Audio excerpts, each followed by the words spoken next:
So guys, for the first method, you want to right click on the Windows Start icon, and now you want to click on Terminal Admin, and now you want to click on Yes. And now once this comes up, you want to copy and paste the command which will be down below in the description. It's going to be this right here, stop process, start process. Copy and paste this command which will be down below in the description, and then click on paste anyway. Wait for this to load, see if that works for you.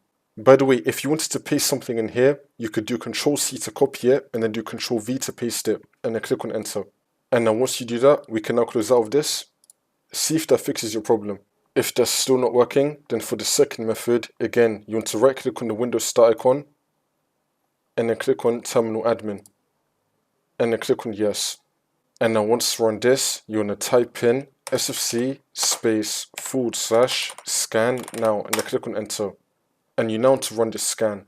Wait for this to load. I'm going to skip the video to when the scan will be fully completed. And now once that's been done, just restart your computer, and this should now fix your problem.